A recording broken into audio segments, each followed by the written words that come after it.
Over the last 847 years, thousands of people have found this lamp and heard a specific warning before making a wish. Out of those thousands, exactly one person listened to that warning and stopped. While folklore presents these artifacts as tools for wish fulfillment, the historical data suggests a psychological trap. The system relies on the fact that humans find it nearly impossible to walk away from the promise of free power. To understand how this trap functions, we have to look at its latest variable. Chintu is an 18-year-old orphan whose presence changes the entire trajectory of the artifact's history.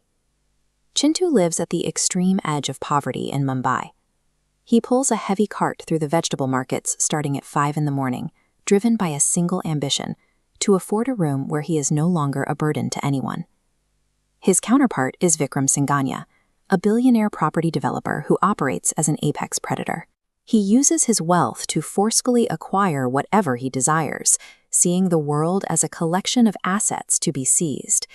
These two men represent the opposite poles of human desire, one seeking simple dignity, the other seeking total control. The lamp is about to test them both. Dadi Ma's antique dunya serves as a deliberate filter, hunting for a specific psychological profile rather than waiting for a random customer. This diagram illustrates the shop's impossible nature. It exists off every grid. Once a transaction occurs, the architectural footprint deletes itself from municipal records, leaving no trace in the city's registry.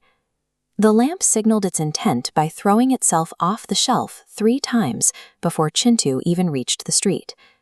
The artifact identified Chintu as its target, proving the selection process is a calculated hunt for a specific type of vulnerability. When Chintu activates the lamp, the entity that emerges is Aatma, a colossal presence that fills the room with bioluminescent smoke.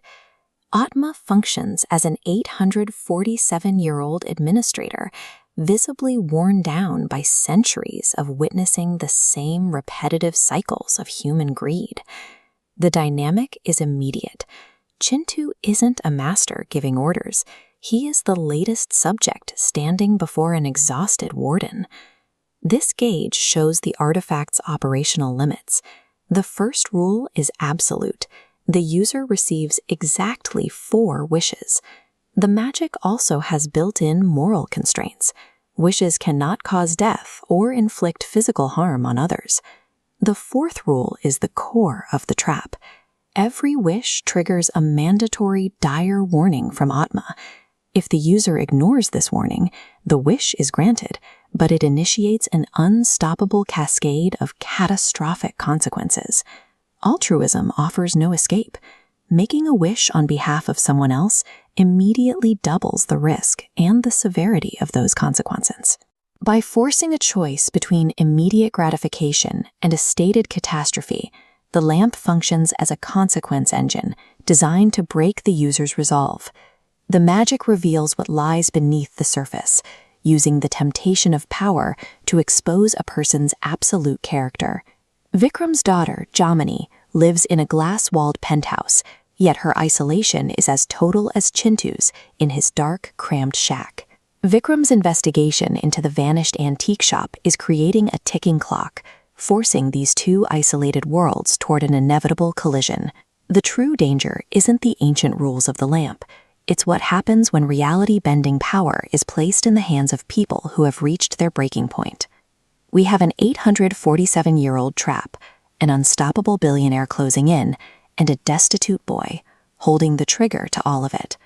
When handed the ability to rewrite reality, what will a boy whose only ambition is to not be a burden actually ask for?